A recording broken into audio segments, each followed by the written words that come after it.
मुझे ये सैलरी चाहिए, फिर इतनी इतनी सैलरी चाहिए, या फिर आप जो दोगे उतने में मैं खुश हूँ। सिंपल, ये तो आंसर एक्सपेक्टेड नहीं है ना। तो राइट आंसर क्या है? हेलो गाइस, स्वागत है एक बार फिर से आपका शिक्षण बाबा चैनल पर। तो गाइस, इस वीडियो के अंदर हम जानकारी लेने वाले हैं एक नए क्वेश्चन के बारे में जो केवी इंटरव्यू के लास्ट में पूछा जाता है ना।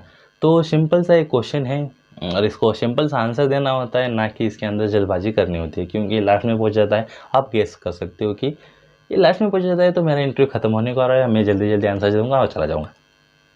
ऐसा नहीं होता, आपको सिंपल सा इंट्रो देना होता है, सिंपल सा आंसर देना होता है, फ्री माइंड के साथ देना होता है, ना कि आपको जल्दबाजी के अंदर आंसर देके चले जाना होता है, क्योंकि ये आपकी जॉब का क्वेश्चन होता है लास्ट में, है ना। तो इसके पीछे का रीज़न क्या होता है, इसके ऊपर रॉन्ग आंसर कैसे दिए जाते हैं, राइट आंसर क्या होता है, और उसके ऊपर प्रो टिप क्या आपको चाहिए, तो प्रिपेयर करने के लिए तो ये पूरी ज़रूरत है।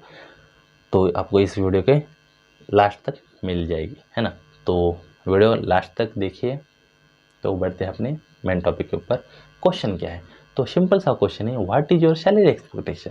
सिंपल सा क्वेश्चन है ना। आपको सैलरी क्या अपेक्षित है? सिंपल, सर मुझे जो आप दोगे वो मुझे सैलरी एक्सपेक्टेड है, ये रॉन्ग आंसर है। या फिर मुझे डायरेक्टली 50,000 चाहिए या 60,000 चाहिए, फिर 20,000 चाहिए, ये भी रॉन्ग आंसर है ना। इसके पीछे का रीज़न क्या होता है? जब इंटरव्यू और कोई क्वेश्चन पूछता है तो सिंपल सा रीज़न होता है कि आपकी कैपेबिलिटी, आपकी एबिलिटी, जो आपके टेक्निकल स्किल्स है, जो आपके स्किल सेट है अलग अलग, आप कितने में बचते हो। जो आपका जो वर्क होता है, जो वर्क टाइम होता है, जो आपका 8 घंटे का टाइम होता है, एज़ पर गवर्नमेंट रूल 8 घंटा काम करना होता है हमको एक दिन के अंदर। तो वो 8 दिन आप कितने में डील करते हो, कितने रुपए में वो आपके 8 घंटे डील करते हो, है ना। तो ये वो देखते हैं आपको टाइम कितना इम्पोर्टेंट है, ये भी इसके पीछे का रीज़न होता है। ये पूरा वो एनालिसिस करते हैं हर क्वेश्चन के साथ। इंटरव्यू के अंदर पूछा जाता है हर क्वेश्चन, उसके हर क्वेश्चन के साथ आपको इंटरव्यूअर होता है वो एनालिसिस करता है, ये बंदा कैसा है, इसके अंदर क्या स्किल है, ये कैसे बोल सकता है, मेरी कंपनी को आगे ले जा सकता है या नहीं जाता, इसकी वजह से मेरी कंपनी डूब तो नहीं जाएगी, है ना।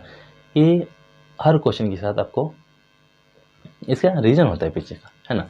जैसे कि हमने एक जॉब और इंटरव्यू की सीरीज चालू की है, उसके अंदर हर एक क्वेश्चन आपको फुल डिटेल के अंदर मिल जाएगा। उसका उसके ऊपर टिप क्या होते हैं, उसका रॉन्ग आंसर, मॉडल आंसर क्या होता है, उसके पीछे का रीज़न क्या होता है क्वेश्चन पूछने का, ये पूरा आपको उस वीडियो सीरीज़ के अंदर मिल जाएगा, ठीक है। आई बटन में लिंक है, जाके चेक कीजिए, और डिस्क्रिप्शन के अंदर भी आपको लिंक मिल जाएगी। तो चलिए शुरू करते हैं, अपने मेन क्वेश्चन की तरफ बढ़ते हैं।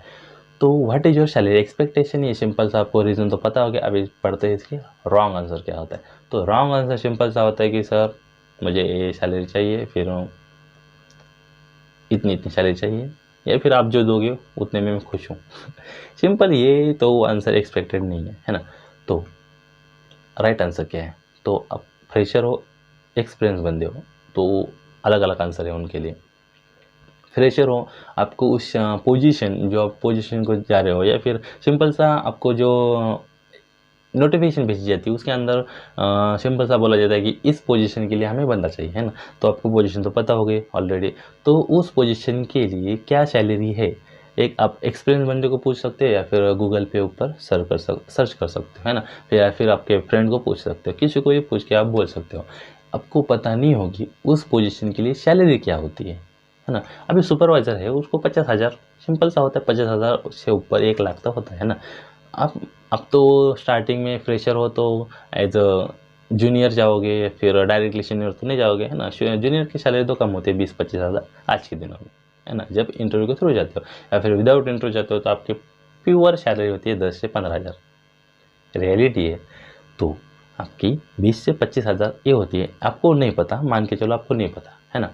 तो आपको आंसर क्या देना होता है कि सर आप की जो कंपनी है ना, आपकी जो कंपनी है हर एक बंदे को स्पेसिफिक सैलरी देती है। यदि आप मुझे बता पाओगे कि या फिर यदि आप मुझे बताओगे कि इस पोजीशन के लिए क्या सैलरी है, तो मैं एक आइडिया लगा सकता हूँ कि मुझे क्या सैलरी मिलनी चाहिए, मैं क्या सैलरी डिज़र्व करता हूँ, है ना। सिंपल सा, ये सिंपल आंसर होता है। एक आंसर के साथ आप सेलेक्ट हो जाओगे, या फिर उसके जो इंटरव्यू लेने वाला होता है उसके ऊपर बहुत सारा इम्प्रेशन गिर जाएगा, है ना। ये सिंपल आंसर है। तो सिंपल सा बोलना है आपको, सर, जैसे हमने अभी बात की, सर यदि आप मुझे बता सकते हो या फिर बताओ कि इस पोजीशन के लिए सैलरी क्या, आप क्या पे करते हो, फिर क्या देते हो जो आपका अलग सा एम्प्लॉय है या फिर अलग सा जो बंदा है आपके लिए काम करता है, तो मैं आइडिया लगा सकता हूँ कि मैं क्या डिज़र्व कर सकता हूँ, है ना, मुझे क्या चाहिए सैलरी।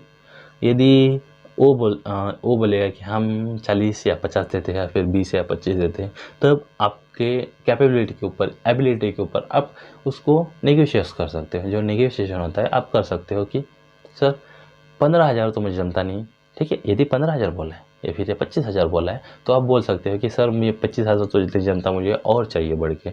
और जब ये बोलते हो तो उसके पीछे का रीज़न भी देना ज़रूरी है, क्यों चाहिए आपको इतनी, या फिर आप डिज़र्व क्यों कर सकते हो। फिर आप खुद को कैसे बोल सकते हो, आपके अंदर क्या एबिलिटी कैपेबिलिटी है जो कि दूसरे के अंदर नहीं है। तो आपको बोलना होता है कि सर मेरे अंदर एक अलग से टेक्निकल स्किल है, फिर स्किल सेट है अलग सा जो कि दूसरे बंदे के अंदर नहीं है, और मेरे स्किल सेट की वजह से, मेरी कैपेबिलिटी की वजह से, मेरी एबिलिटी की वजह से, मेरे नॉलेज की वजह से कंपनी ग्रो कर सकती है, ना कि उनकी वजह से, है ना। दूसरों को नीचा नहीं दिखाने का, लेकिन खुद को ऊपर दिखाने का, है ना।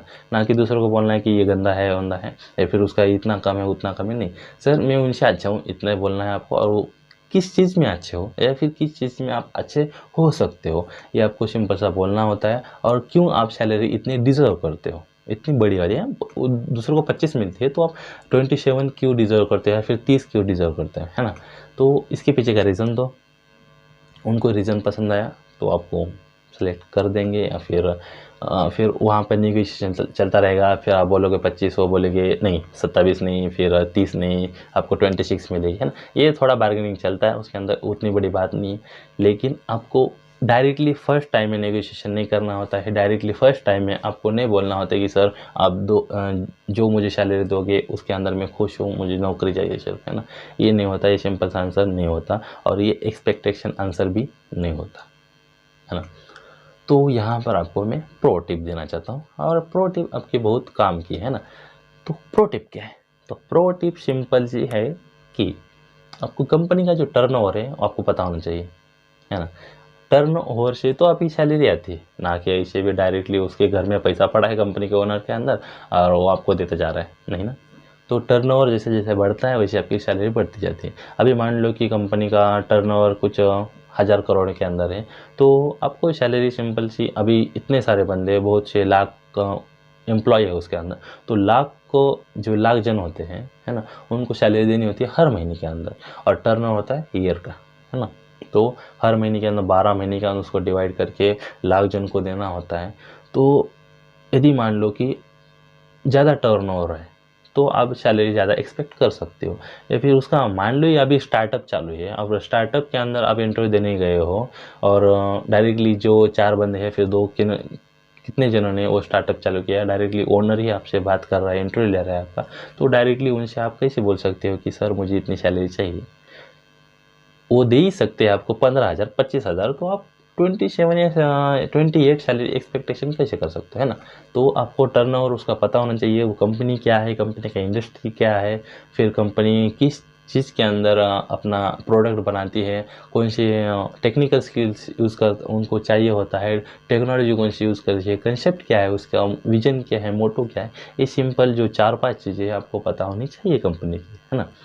ये सिंपल सा प्रो टिप है, आपको बहुत ही काम आएगा हर इंटरव्यू के अंदर, हर क्वेश्चन के साथ एक प्रो टिप काम आएगा, है ना। तो अलग अलग वीडियो के अंदर हमने अलग अलग प्रो टिप दी है, अलग अलग आपको बिहाइंड रीज़न बताए हैं, अलग अलग रॉन्ग आंसर भी बताए हैं, और अलग अलग सही आंसर भी बताए। अब प्लेलिस्ट जाके चेक कर सकते हो, है ना। डिस्क्रिप्शन के अंदर लिंक है, और प्लेलिस्ट आई बटन के अंदर भी लिंक है ना।